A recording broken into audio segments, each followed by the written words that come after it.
soir-là, Beacon Hills avait l'apparence d'un miroir sans teint. Derrière, il y avait un rivage, des forêts. Il pleuvait, il y avait un décor, un rivage, des forêts, des montagnes, la cime des arbres, le vent et un espace qui était tamisé par la lumière de la lune. Cette nuit-là, lors de la chasse sauvage, Beacon Hills ressemblait uniquement à une ville fantôme, un miroir sans teint. Cette nuit-là, Beacon Hills ressemblait à un miroir sans teint. Il y avait un paysage, il y avait des brumes, il y avait du vent, il y avait de la pluie. À l'extérieur, il faisait froid. À l'extérieur, il faisait froid. On pouvait sentir la pluie taper contre les vitres. On pouvait sentir la pluie joncher les murs. Mais à l'extérieur, c'était comme dans un miroir sans teint. À l'extérieur, c'était comme dans un miroir sans teint. Il y avait un paysage, il y avait une brume sèche à travers laquelle on ne voyait pas au-delà de 1 mètre. Il y avait cette brume sèche au-delà de laquelle on n'y voyait pas. Par-delà 1 mètre, on ne pouvait pas y voir le paysage.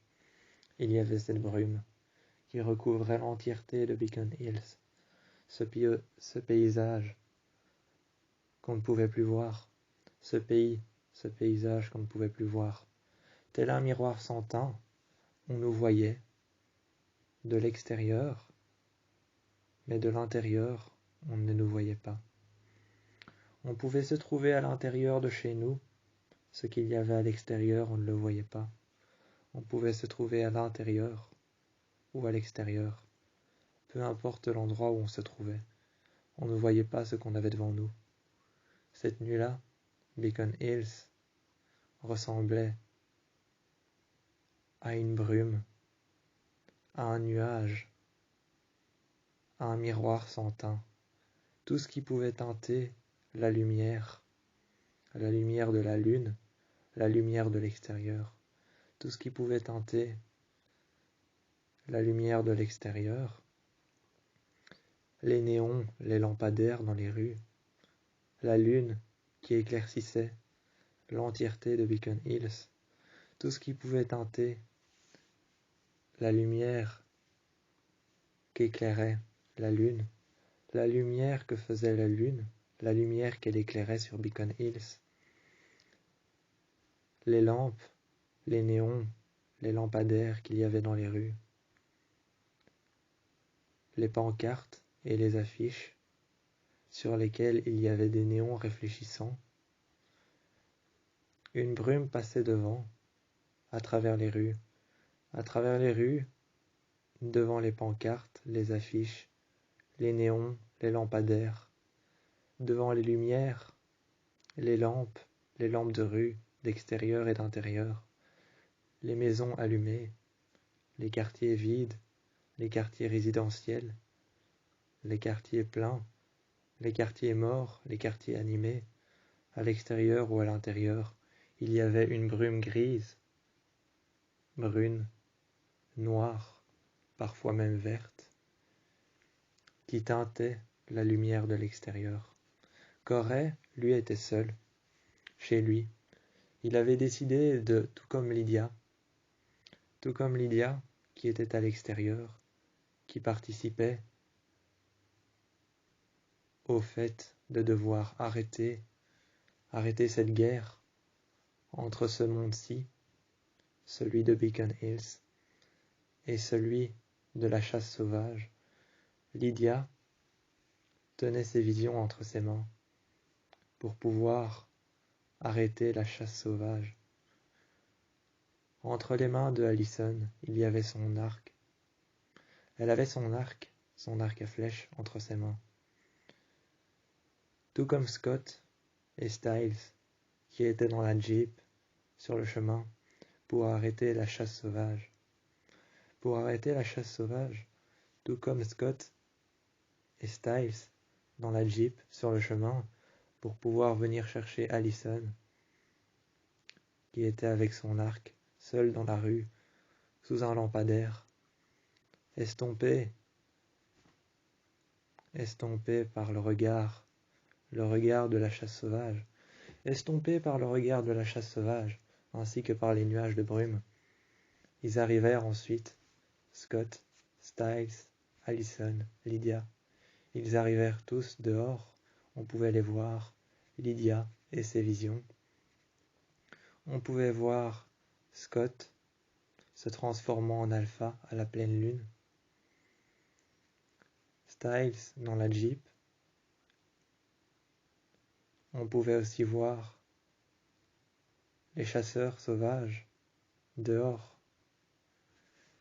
Mais dehors, à l'extérieur, il y avait Lydia, il y avait Scott, il y avait Allison avec son arc, il y avait Styles, il y avait tout le monde se battant incessamment contre la chasse sauvage. Mais de loin, Corey, lui, n'avait aucune envie de participer à la chasse sauvage. Il restait allongé sur son lit. Il réfléchissait, pas nécessairement à certaines choses qui pouvaient avoir un rapport avec la chasse sauvage, mais il réfléchissait. Jusqu'à un simple instant de silence, où ils regardèrent sa main en la passant devant lui, en pliant les articulations des doigts, en la passant devant lui, de gauche à droite, de devant à derrière. Pendant un bref instant, il fit disparaître sa main. Pendant un bref instant, il fit disparaître sa main. Tel était son don de devenir invisible. Tel était son don de devenir invisible, il fit disparaître sa main. Jusqu'à son poignet. Il fit disparaître alors sa main jusqu'à son poignet. Lorsque sa main disparaissait jusqu'à son poignet, qu'on ne put apercevoir que le reste de son bras, il entendit des murmures, de légers murmures, comme quelque chose qui lui parlait à l'oreille, qui résonnait. Il entendit des murmures, et lorsqu'il fit réapparaître sa main, cela disparaissait aussi vite que c'était apparu.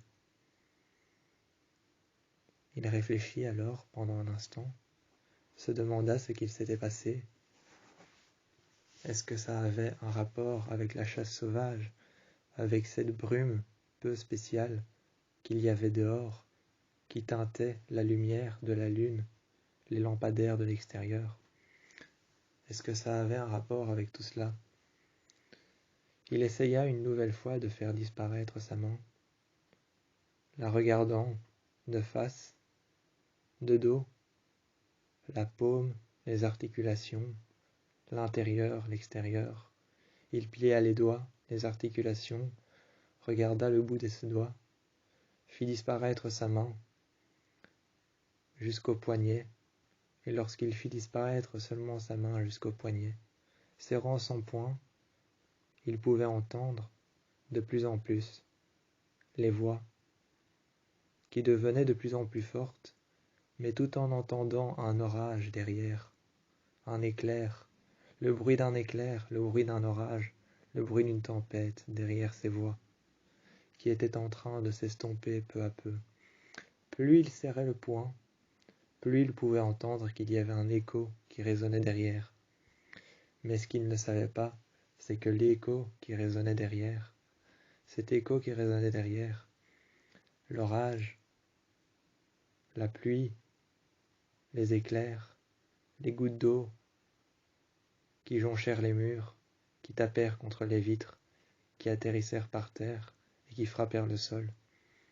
L'écho de tout ce qu'il pouvait entendre derrière à travers ces voix qui lui parlaient lorsqu'il fit disparaître sa main. Il la fit réapparaître tout de suite et ses voix disparaissèrent tout de suite. Il la fit réapparaître et réfléchit, mais c'est en serrant le poing qu'il ne savait pas qu'un écho pour un fantôme, un écho pour un esprit, pouvait être une porte de sortie une entrée, un portail par lequel cet esprit, ce démon, cet être surnaturel, cette chose pourrait s'en aller et traverser le monde des morts jusqu'à celui des vivants. Corée ne savait absolument pas qu'il avait affaire à un être surnaturel, un esprit, une femme. C'était une femme qui avait vécu il y a bien longtemps de cela, qui avait vécu les mêmes événements. Elle avait vécu les mêmes événements. La même nuée, obscure et sombre, sobre, qui teintait l'extérieur. Cette même nuée sobre et obscure qui teintait l'extérieur, qui faisait de sorte que l'intérieur autant que l'extérieur n'était plus visible par l'œil humain, eh ben, elle avait vécu la même chose. Corée avait un contact faible avec cette femme. Chaque fois qu'il faisait disparaître une seule partie de son corps, telle que sa main ou son bras, jusqu'à son poignet, il pouvait entendre les voix.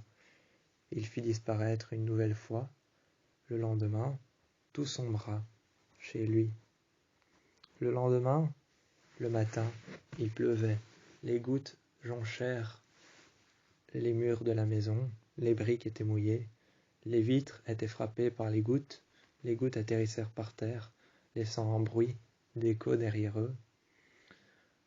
Laissant un bruit d'écho derrière eux, les gouttes atterrissèrent par centaines par terre, provoquant le sol en duel. Elles atterrissèrent par centaines. Elles frappèrent le sol, elles frappèrent les vitres, elles jonchèrent les murs. Elles tombèrent par terre jusqu'au sol où elles le provoquèrent en duel. Et c'est ensuite que chez lui, tout bonnement, lors de la chasse sauvage, chez lui, Corée se mit alors face à son lit. Il prit alors son courage à deux mains. Essayant de communiquer avec cette femme, il prit son courage à deux mains. Déposèrent les mains devant lui, les bras tendus. Il ferma les yeux. Ils baissèrent la tête. Il fit disparaître le long de ses bras, jusqu'au poignet. À partir de là, seulement un murmure. Il fit la même chose de l'autre côté. À partir de là, le murmure était plus fort. Il fit disparaître ensuite l'avant de ses bras. Ensuite, l'avant de ses bras, jusqu'au bout de ses bras qui rejoignirent ses poignets. Il fit disparaître ses deux bras, et c'est ensuite que les murmures devinrent plus forts. Il vint alors à comprendre, finalement, ce qu'elle disait, ce qu'elle essayait de lui dire. C'est en faisant disparaître ses deux bras qu'il eut le pouvoir d'aller jusqu'au bout et de se faire disparaître entièrement. Sur son lit, il n'y avait plus rien, juste un écho de lui-même. Il ne savait pas encore percuter l'écho et le raisonnement de ce que lui laissait derrière lui comme écho lorsqu'il disparaissait. Il n'avait pas encore les moyens de percuter le son qu'il faisait lorsqu'il disparaissait, car toute personne, lorsqu'on disparaît de la surface de la terre, laisse un écho derrière soi, qui pourrait être une porte de sortie pour un être surnaturel, un esprit, un démon.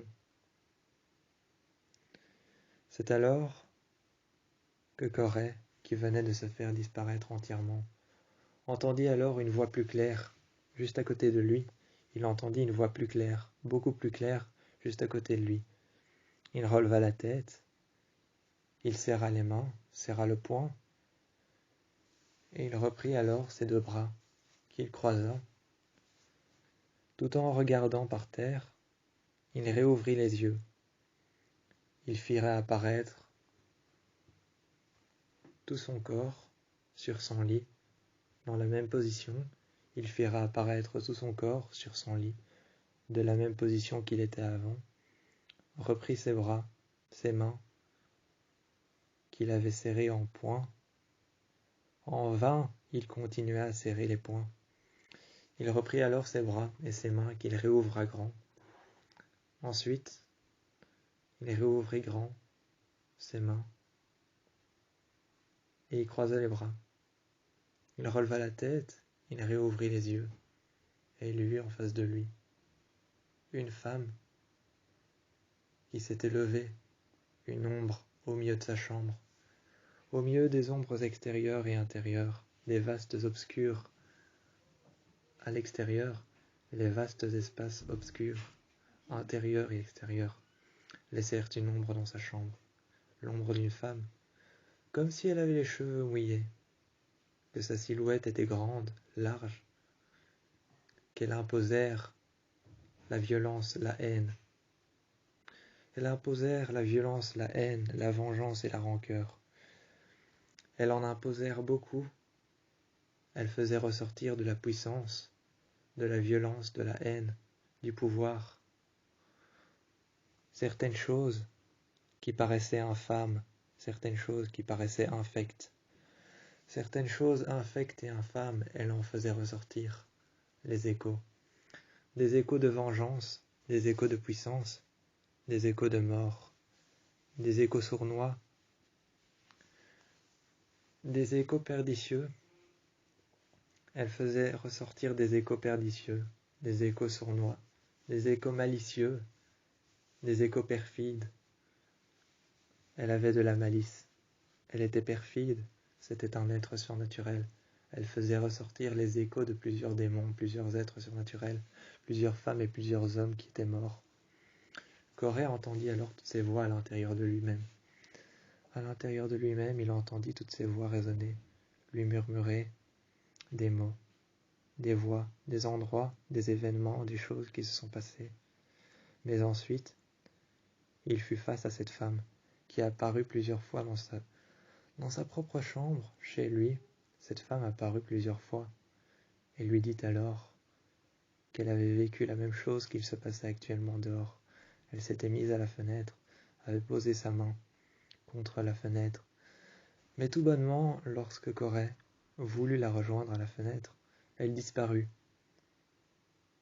sans laisser de traces, sans laisser d'écho derrière, sans laisser d'écho, de passage à un autre esprit qui pouvait venir, lui murmurer à l'oreille, sans laisser de passage derrière elle, elle disparut. Elles ne laissèrent qu'une empreinte d'une main qui avait été posée contre la fenêtre, ainsi que de la buée tout autour d'elle, qui faisait en sorte qu'on pouvait voir de manière nette et visible l'empreinte de sa main.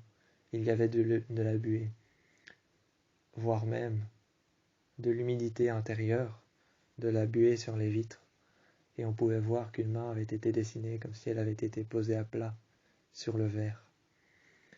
Mais elle lui disparut, laissant de la buée derrière elle comme un message, laissant de la buée derrière elle comme un message, une empreinte de main, mais aucun écho visible, aucun écho qu'on pouvait entendre, aucun écho qu'on pouvait entendre, rien, un silence, une empreinte, de la buée, un espace infime dans lequel elle s'était trouvée, un espace infime dans lequel elle s'était trouvée, dans lequel elle s'était retrouvée. Face à la fenêtre, la main plaquée contre la vitre, elle laissèrent une empreinte, aucun écho, et elle disparut. Corée devait maintenant comprendre qui était cette femme, ce qu'elle voulait, et pourquoi elle lui avait apparu ce soir-là. Pourquoi lui avait-elle apparu? Lui avait-elle dit ça? Qu'avait-il compris, et que voulait-elle? Elle avait disparu, avait laissé de la buée derrière elle, en guise de message. Était-ce un message, ou était-ce autre chose? Elle avait disparu. Il l'avait appelée la femme sous la pluie. Elle avait disparu, mais elle avait laissé un message derrière elle. Ou était-ce un avertissement? De la buée, de la pluie, beaucoup d'autres choses avaient l'air d'être un avertissement. Les murmures, le fait qu'ils disparaissent, un simple aboiement d'un chien qui pouvait entendre un esprit, un démon, ou quelque chose d'autre. Un démon, un esprit, un être surnaturel, le simple aboiement d'un chien, le simple aboiement d'un simple chien en bas, accroché à une chaîne, pouvait faire guise d'avertissement. Seulement, Corée devait découvrir quoi? Le jour suivant, C'est dans son dos que Corée pouvait sentir sa colonne vertébrale. C'est dans son dos qu'il pouvait sentir sa colonne vertébrale, sentant qu'il y avait un écho tout le long de sa colonne vertébrale, quelque chose qui lui faisait mal. Comme si le long de toute sa colonne, il pouvait sentir un liquide noir, visqueux, se renfermer le long de ses os. Les vertèbres, les uns sur les autres, se pliant de manière à pouvoir se pencher, de manière à pouvoir se redresser. Les vertèbres les unes sur les autres, le mouvement de la colonne vertébrale. Tout le long, il pouvait imaginer un liquide visqueux. Il pouvait imaginer un liquide visqueux, noir et agressif, attaquant sa colonne vertébrale, comme des pics, des picots, et une nuée de ronces séchées qui avaient été déposées le long de sa colonne, sur ses vertèbres, rien que pour pouvoir lui faire mal gratuitement. Ensuite, il sentit une chaleur à l'intérieur de son torse, sous ses côtes, au-dessus des poumons, juste au-dessus du cœur, il sentit une chaleur. Une chaleur juste au-dessus des poumons, en dessous des côtes, sur le torse, le long des poumons, juste au-dessus du cœur, une chaleur. Et soudain, après avoir essayé de faire revenir la femme qui avait disparu, cette chaleur disparut, mais réapparut sous la forme de quelque chose de plus froid. Elle réapparut sous la forme de quelque chose de beaucoup plus froid, comme un essaim d'abeilles, comme ce bourdonnement que l'on pouvait entendre, ça réapparut comme un essaim d'abeilles, ce bourdonnement sourd auquel on ne peut donner de nom, auquel on ne peut déchiffrer l'écho laissé derrière. Eh bien, il ressentait ça ce soir-là. Une chose auquel on ne pouvait donner de nom, on ne pouvait décrypter la chose, encore moins dire ce que c'était. Ce soir-là, il ressentait ça. Lorsque c'est revenu, c'était comme un bourdonnement d'abeilles, comme un essaim d'abeilles, grand, dévastateur, puissant, imposant, mais sans conviction. Corée n'avait aucune puissance de pouvoir dire ce que c'était. Sans la conviction, il n'avait aucune puissance de pouvoir dire ce que c'était. Il essaya de faire disparaître l'entièreté de son corps pour pouvoir tout de suite invoquer la femme, mais la femme n'était pas là. Il essaya alors de se faire réapparaître. Il se fit réapparaître devant la glace. Lorsqu'il se fit réapparaître dans sa chambre devant la glace, après s'être levé de son lit, face au miroir, il vit derrière lui, debout, la femme, les mains sur le visage, en train de pleurer. Cette femme, les mains sur le visage qui était en train de pleurer. Elle vit derrière lui, cette femme, et des pleurs qu'il entendait résonner, tel un écho. Il entendait résonner les échos, les pleurs de cette femme. Et ensuite, il se releva, il se retourna. Brièvement, il se retourna, comme si elle était réellement derrière lui. Il se retourna pour pouvoir lui adresser la parole, lui poser des questions, lui dire ce qui se passait, ce qu'il entendait, ce qu'il ressentait et ce qu'il voyait dans sa chambre. Il se retourna vers cette femme, brièvement, sûrement, assurément. Il se retourna vers cette femme, courut à l'endroit exact où elle était, mais rien, juste le silence. Et quand il arriva exactement à l'endroit où elle était, il ressentit une nouvelle fois cette chaleur à l'intérieur de son torse.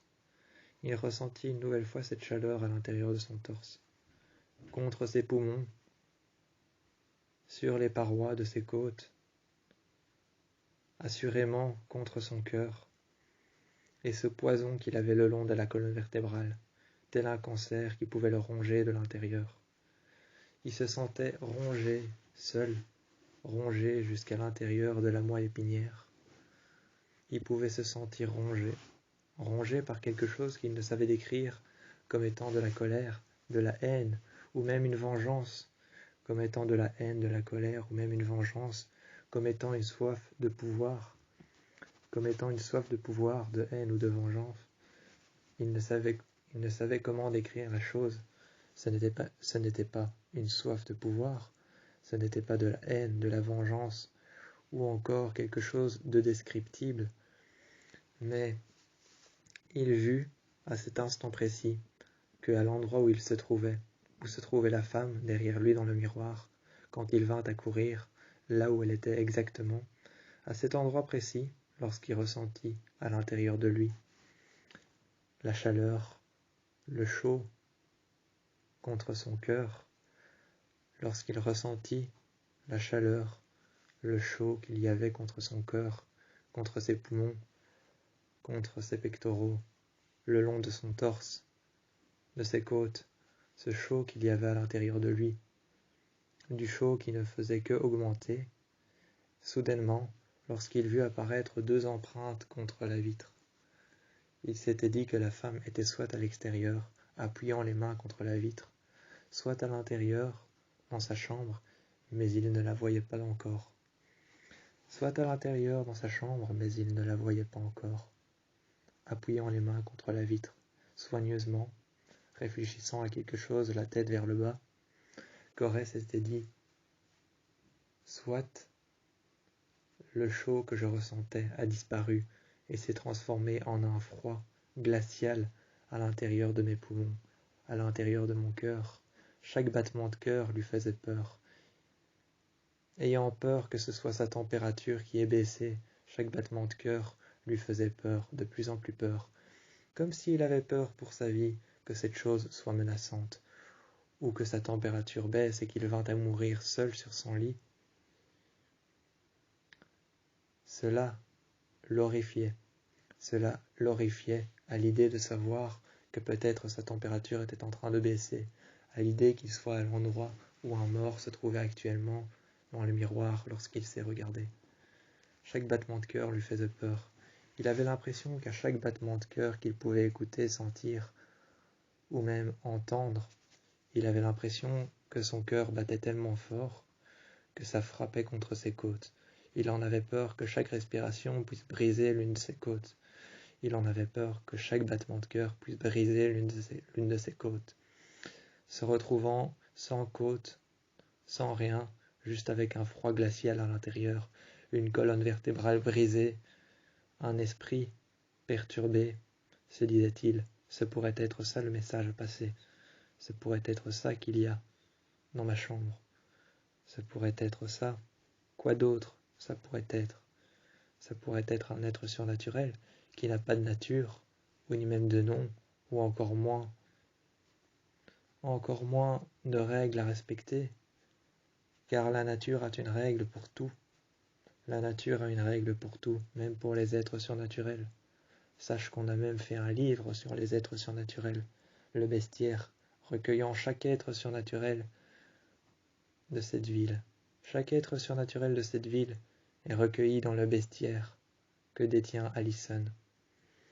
Allison qui détient le bestiaire, qui est le lieu, le livre dans lequel se retrouve chaque être surnaturel, chaque endroit surnaturel, chaque lieu, chaque espace, la plus infime ou la plus petite, de la plus grande à la plus soigneuse, de la plus grande à la plus petite, de la plus soigneuse à la plus propre, de la plus infime à la plus grande, du plus grand jusqu'au plus petit.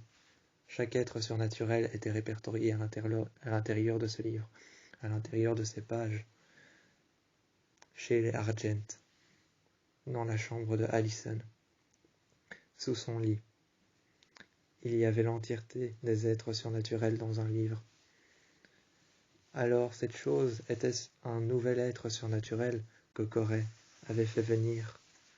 Sans le vouloir, cette nuit-là, il devait comprendre, il devait chercher à comprendre comment savoir d'où venait-elle, d'où venait-il, qui était cet être surnaturel, qui était-ce bien avant qu'il ne soit un être surnaturel?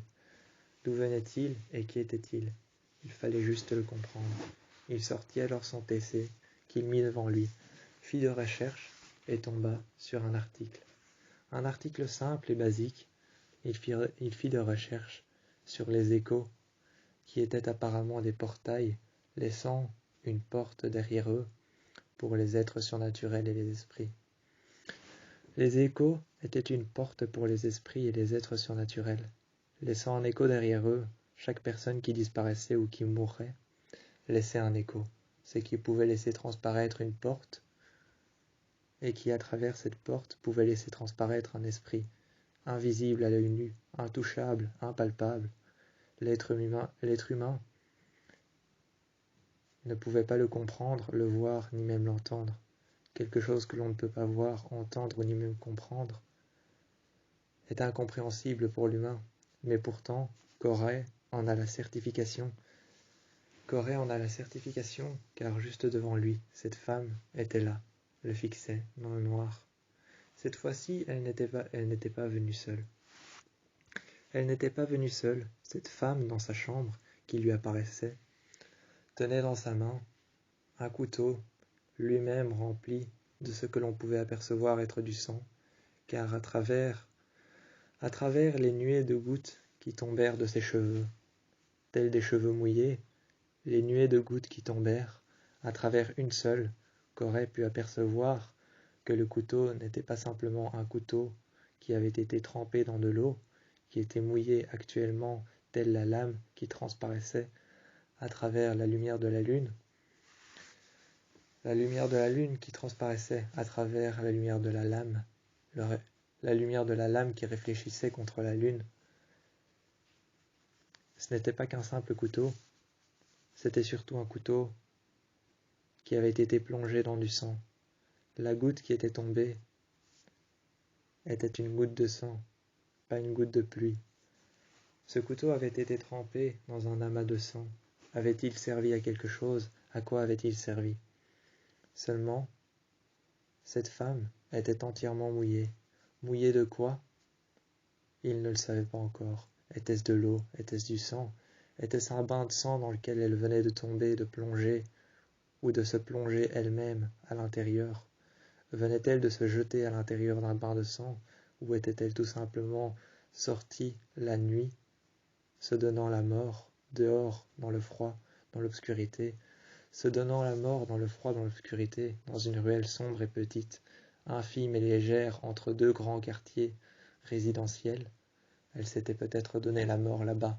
C'est pour ça qu'elle était peut-être représentée sous la forme d'une ombre pleine d'eau, recouverte de pluie, une ombre pleine d'eau recouverte de pluie, noire et invisible. On pouvait la voir, mais on ne pouvait pas la sentir. On ne pouvait pas voir réellement son visage, ni même qui elle était, ce qu'elle portait, ce qu'elle avait sur le corps.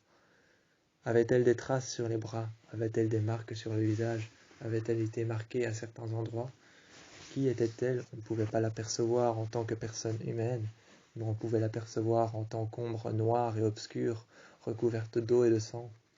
S'était-elle donné la mort dans un endroit résidentiel, dans une rue infime, plus petite les unes que les autres? S'était-elle donné la mort là-bas? Et pourquoi avait-elle surgi dans la chambre Pourquoi avait-elle surgi dans la chambre de Corée ce soir-là? Pourquoi avait-elle surgi dans sa chambre? Lui avait-elle apparu? Lui avait-elle murmuré à l'oreille des messages? Lui avait-elle laissé des empreintes de main contre la porte? Pourquoi avait-elle fait tout ça? Pourquoi avait-elle fait tout ça? Que voulait-elle? Que cherchait-elle à trouver?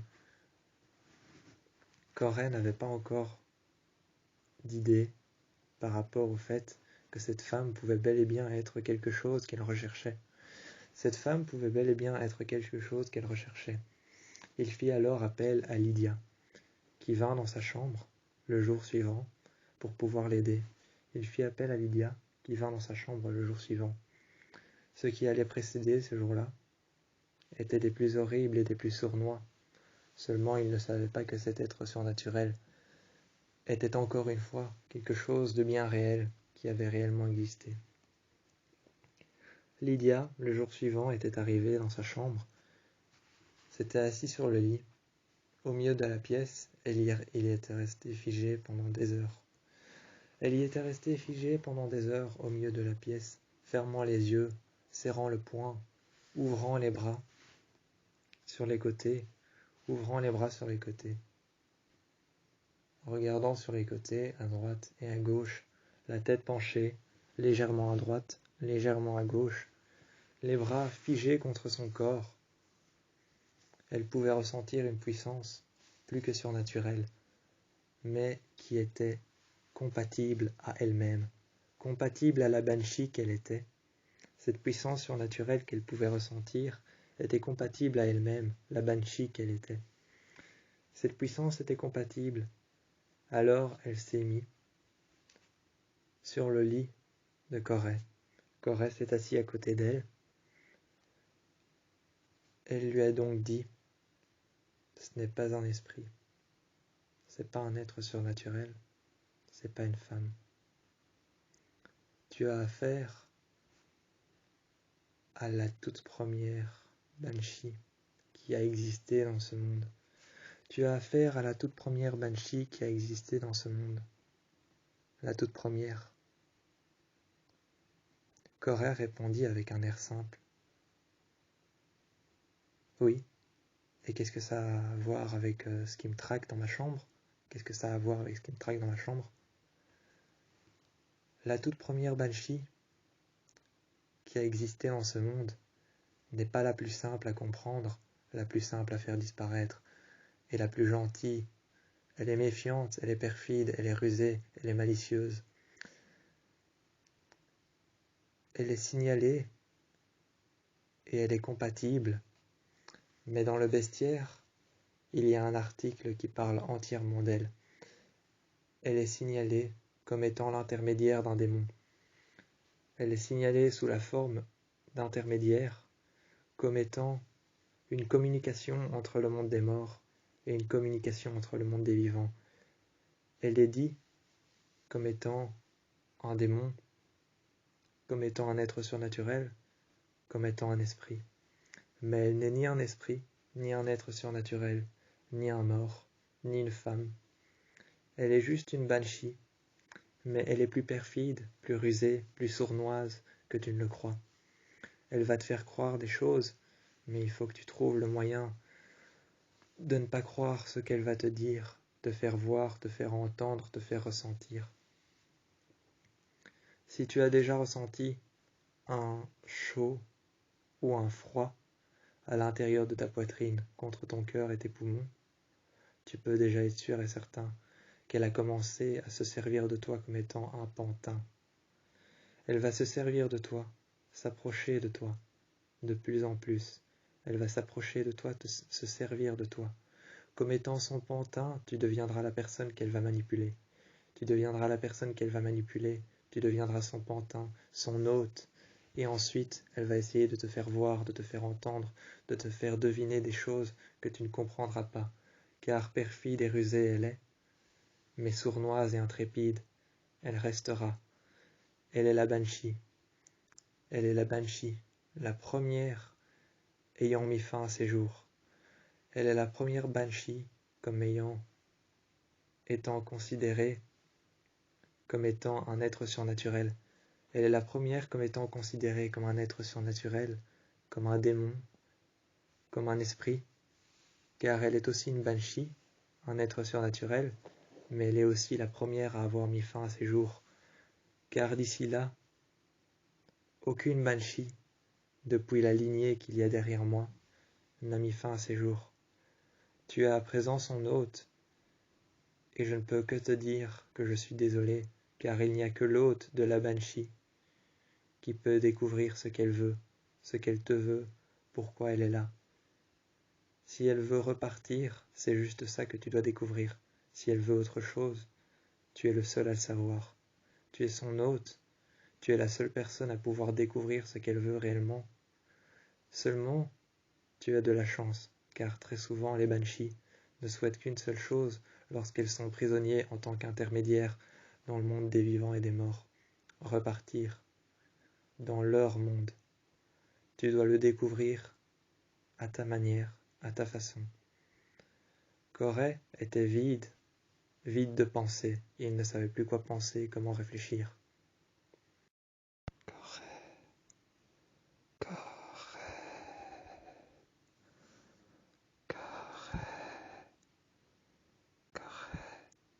Je veux repartir. Redonne-moi accès à mon monde. Corée. Qu'as-tu à perdre, si ce n'est qu'être l'intermédiaire entre le monde des morts et le monde des vivants? Rejoins-moi, fais-moi passer de l'autre côté.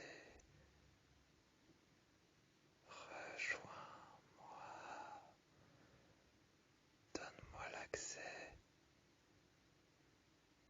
Tu es l'intermédiaire. Rejoins-moi, donne-moi l'accès à l'autre monde et je te ferai voir, sentir. Tu verras et tu comprendras. Je te ferai voir et sentir, comprendre et savoir.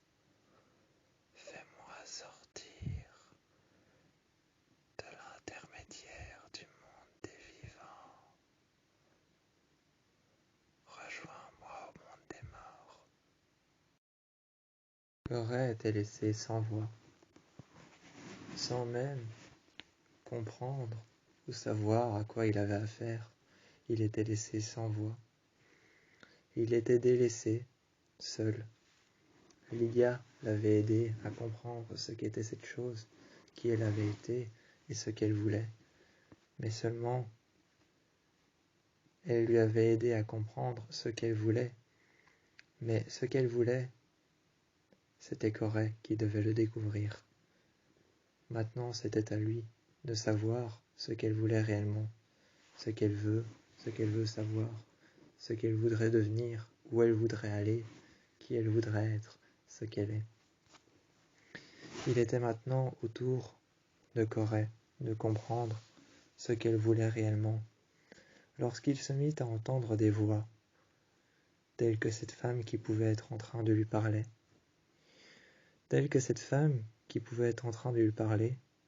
qui lui disait des choses. Il entendait des voix. Lorsqu'un soir, il se coupa la jambe au niveau du tibia, il put sentir un pincement, et c'est en regardant sa jambe qu'il vit que tout au fond de son lit, dans le fond, bien avant d'aller dormir, dans le fond de son lit, il y avait un couteau. Il y avait un couteau sur lequel il s'était coupé en élançant ses jambes tout au fond de son lit. Il s'était coupé sur ce couteau. Il regardait simplement si ce n'était pas une vision, ou alors un assemblage de choses, de souvenirs, tout simplement créés par ce qu'il avait pu voir et entendre, comprendre et ressentir. Ce qu'il avait pu voir, comprendre et ressentir, était-ce un assemblage de toutes ces choses? Il s'en était approché de peu. Il s'en approcha un peu plus tous les jours, laissant ce couteau-là à la vue de tous sur son lit. Dorénavant, il ne dormait plus dans son lit, mais sur le canapé. Dorénavant, il ne dormait plus sur son lit. Dans le canapé, il pensait que c'était plus sûr, que là, la banshee n'allait plus lui souffler à l'oreille des choses et des murmures. Pendant toute une nuit, il n'avait plus rien entendu, jusqu'à ce qu'une nuit, lorsqu'il était en train de dormir dans le fauteuil, il put entendre une respiration.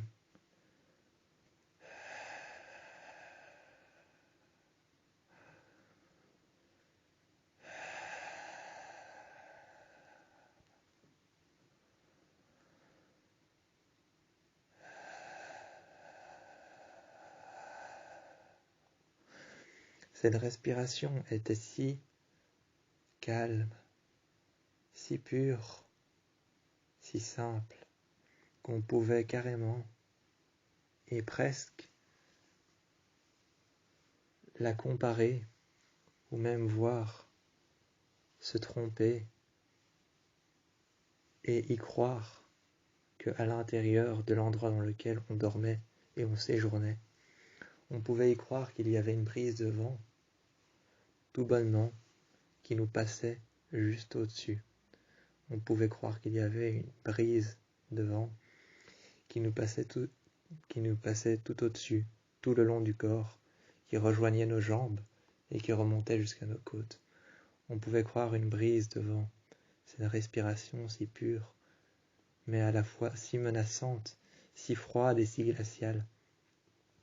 Le soir même où il retourna dans son lit, après avoir déposé le couteau dans la cuisine, après l'avoir lavé, après l'avoir ramassé, il était couvert de sang, il l'avait donc lavé, il l'avait mis sur le côté, quelque part, où il n'y ferait pas attention, où il n'y prêtera pas attention. Lorsqu'il avait rangé ce couteau, qu'il en avait enlevé le sang et les matières qu'il y avait dessus, qu'il l'avait rangé, il avait nettoyé tous les souvenirs de cet être surnaturel, de cet être sournois, intrépide et intraitable.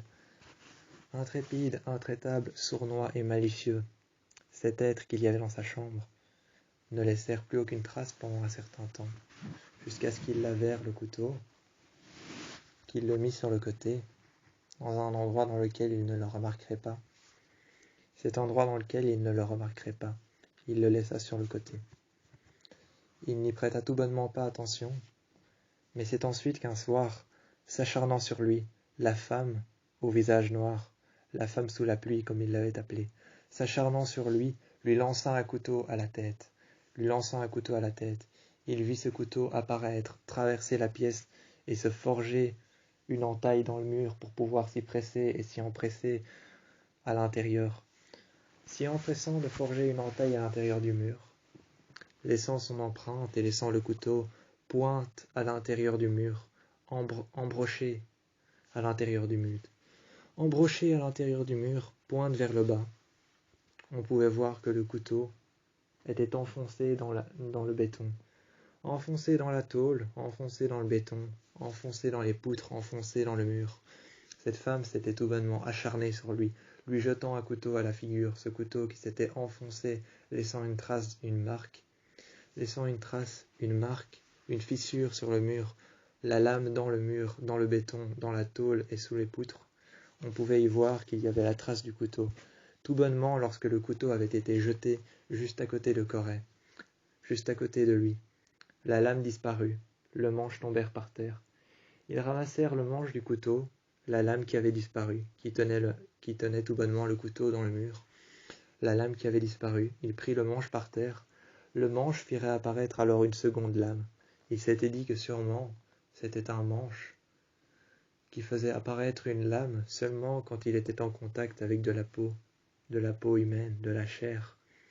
Lorsque ce manche de couteau, un manche simple, duquel la lame avait été enlevée ou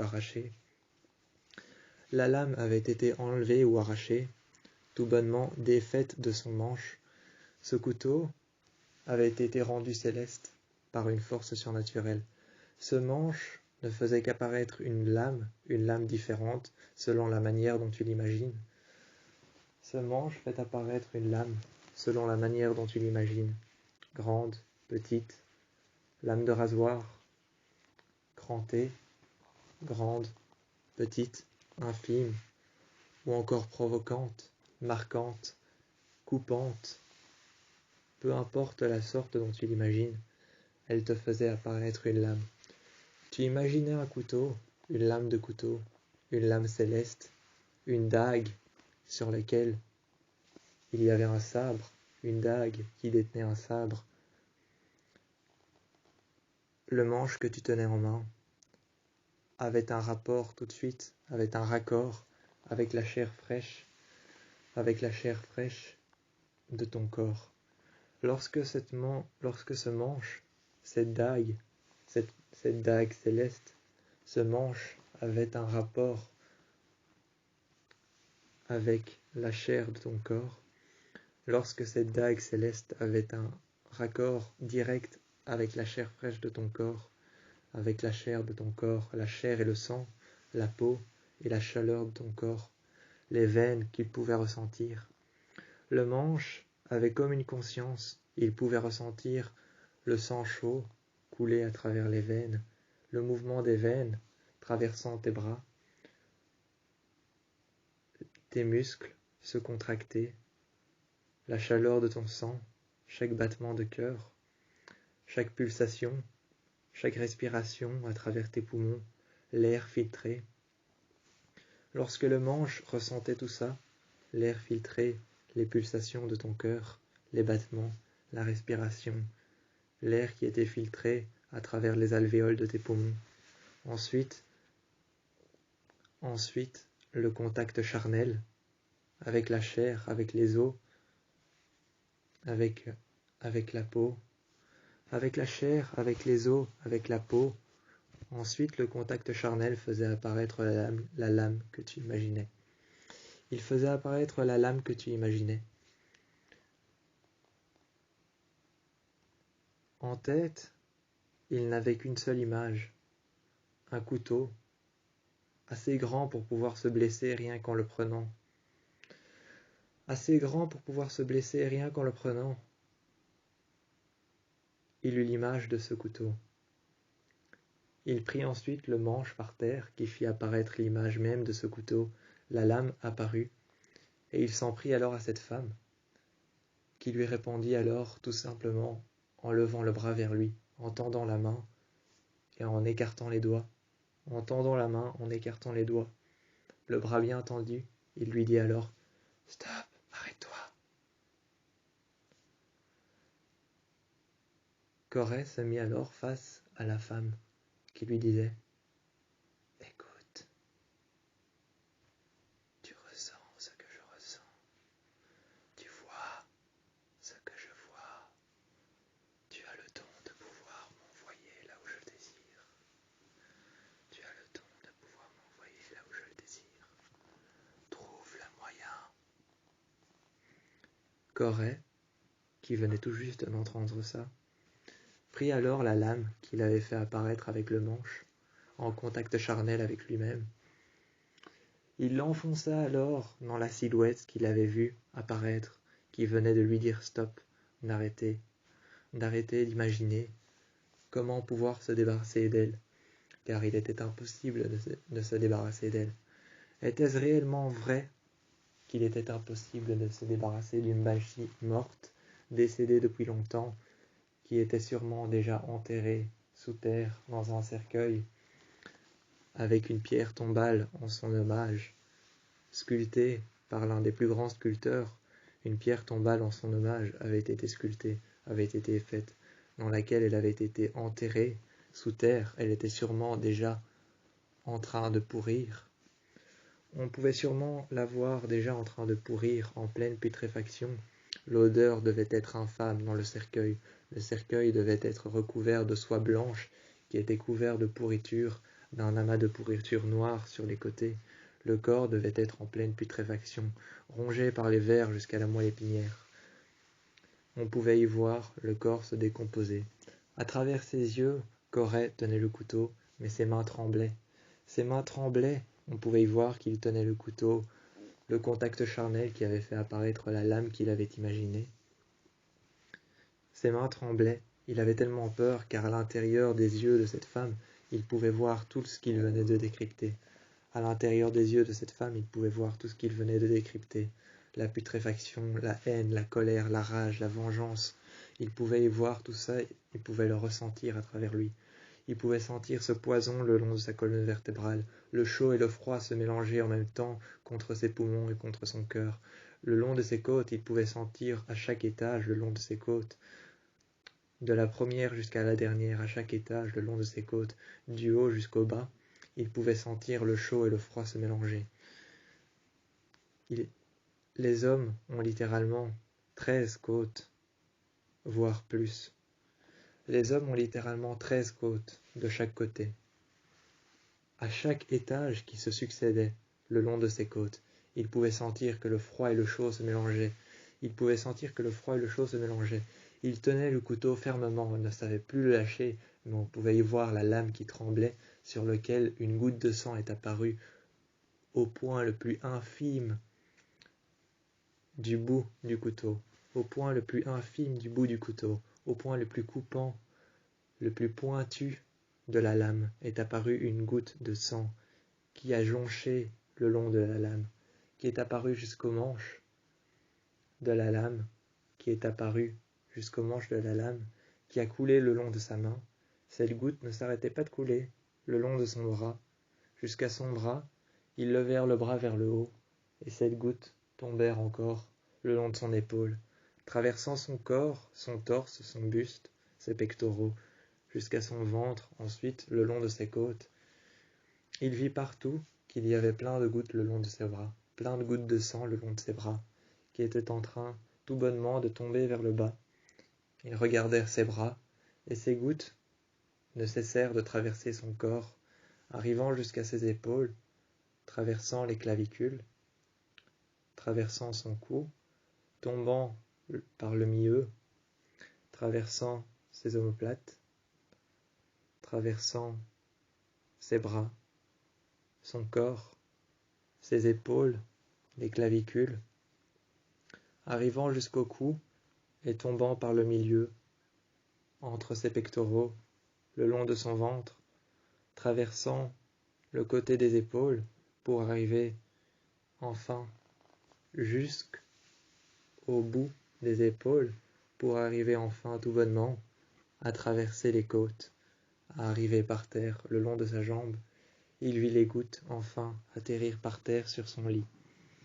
Il vit alors que sur son lit, en face de lui, il ferma les yeux, il les réouvrit, et cette femme était assise juste sur le côté, à côté de lui. Ayant déposé le couteau, gentiment la femme tournèrent la tête, soulevèrent les cheveux qui cachèrent son visage, regarda Corée. Elle lui tendit le couteau, mais il ne put entendre aucun geste. Le geste de son bras, il ne put l'entendre. Le geste du fait qu'elle s'était assise sur son lit, il ne put l'entendre. Mais il entendit la lame du couteau lacérer son lit. Il entendit le bruit de la lame lacérer son lit, comme si la lame venait d'être aiguisée avec un autre couteau. Il entendit la lame lacérer le long de son lit, comme si elle avait été déposée et glissée le long d'un comptoir en fer, en métal, en marbre ou en une autre matière. Il entendit ce bruit lacérer son lit, et le couteau lui est apparu juste devant lui, sur la couverture. La femme lui dit alors de se retourner. Elle disparut du côté où elle s'était assise, et de l'autre côté, il vit apparaître la même femme, tout bonnement allongée, le cœur brisé, pleurant des larmes de sang, un couteau sur le torse, tout bonnement le cœur brisé, pleurant toutes les larmes de son corps. Elle était allongée par terre. Corée la regardait pendant un instant. Il la regardait pendant un instant brief. Mais elles tournèrent la tête, tournèrent les yeux, elles soulevèrent ses cheveux pour pouvoir observer Corée. Elles tournèrent la tête, elles regardaient Corée, fixement. En tournant la tête, elles regardaient Corée. Ensuite, elle disparut. Tout bonnement, elle s'en était allée, faisant de son lit un cercueil. Elle s'en était allée. Elle avait disparu sous la forme de fumée, une fumée verte, brune, noire, asphyxiant l'entièreté de sa chambre. Il avait compris que lorsqu'elle était partie en fumée noire, grise, voire parfois verte comme à l'extérieur, qui estompèrent les lumières de la lune pendant la chasse sauvage avec les autres à l'extérieur, Corée venait de comprendre qu'il avait réussi à faire disparaître la toute dernière banshee. Il en avait convaincu, il l'avait compris. Il en avait convaincu Lydia que c'était possible. Lydia l'avait alors aidé à la faire disparaître. Elle avait disparu. À deux, ils avaient réussi à la comprendre, savoir ce qu'elle voulait. Elle voulait tout bonnement rentrer. Lorsque la fumée est partie et s'est estompée dans sa chambre, la femme a disparu. Le couteau est resté sur son lit et tombé de la hauteur de son corps jusque par terre. Il a pris le couteau et en regardant dans la lame, il a vu apparaître le visage de la femme. Et sur le côté, à l'endroit où elle s'était assise, bien avant qu'elle soit allongée à côté de lui, il entendit « Merci, je te remercie, Corée, merci ». Il entendit 3 fois merci. Concrètement, cette femme avait dû avoir beaucoup de problèmes dans sa vie pour pouvoir le remercier de 3 fois. Pour pouvoir le remercier de 3 fois, cette femme avait dû avoir beaucoup de problèmes dans sa vie. Il n'entendit plus de respiration, plus de mots, plus de voix, plus de sons, plus de murmures. La femme sous la pluie avait disparu. Les esprits, les ombres avaient tous disparu. En vain, il comprit que cette femme voulait juste lui faire passer un message. Quand elle regardait à travers la vitre, elle regardait son autre monde, qui sans elle était en train de se disloquer. Sans elle, à travers la fenêtre de la chambre de Corée, lorsqu'elles plaquèrent les mains contre la vitre, son monde se disloquèrent sous ses yeux. Elle lui avait passé un message pour pouvoir l'envoyer de l'autre côté, lui convaincre qu'elle devait de nouveau régner sur son monde. Elle avait disparu. Corée avait retrouvé sa chambre.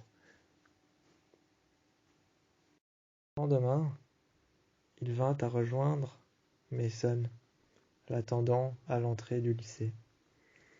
À l'entrée du lycée, Mason était en train de l'attendre.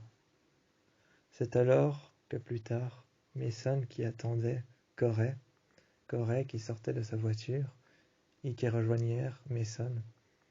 Ils l'embrassèrent en lui passant la main dans le cou, ensuite sur la nuque, les deux mains sur la nuque, les deux mains sur les joues. Ils se regardèrent dans les yeux, ils s'embrassèrent et se passèrent les bras sur les épaules, la main sur la nuque, la main sur la joue, tendrement, légèrement la main sur la joue, légèrement la main dans la nuque, et si léger, aussi léger qu'un infime qu'il puisse le paraître, d'un geste aussi infime qu'il puisse le paraître, aussi léger qu'il puisse le paraître et qu'il puisse le sentir, d'un geste infime, ils passèrent alors sa main le long de son arcade sourcilière. Ils s'embrassèrent une nouvelle fois, passant la main le long de son cou, le long de sa nuque, passant ses bras, s'appuyant sur ses épaules, passant ses deux bras sur ses épaules, s'appuyant sur ses épaules, passant les deux bras le long de sa nuque. Ils s'embrassèrent l'un l'autre, Corey et Mason, passant ses bras sur ses épaules, les croisant vers l'arrière, rejoignant ses mains vers l'arrière, et passant ses mains le long de sa nuque, le long de ses épaules, le long de sa joue, et puis ensuite d'un geste infime, le long de l'arcade sourcilière. Mason le regardait une fois, 2 fois. Ils le regardèrent une fois, puis 2 fois. Et puis en vain, ils le regardèrent 3 fois. Ils l'embrassèrent, et puis il fit la même chose. Ils passèrent, d'un geste infime, sa main à son arcade sourcilière. Ils regardèrent ses yeux, lui passèrent la main dans les cheveux. Et c'est alors qu'au lycée, ils rejoignirent Allison, Scott, Styles, Theo, Kira, Malia, Liam, tous assis à la table.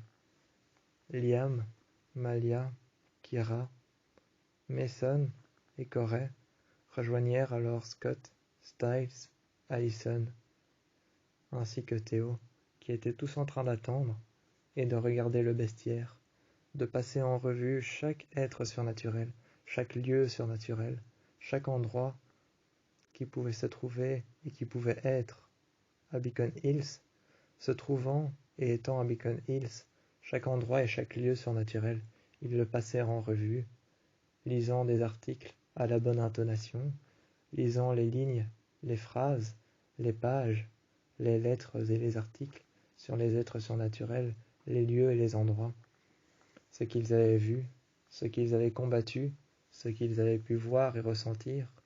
Il lut alors à la bonne intonation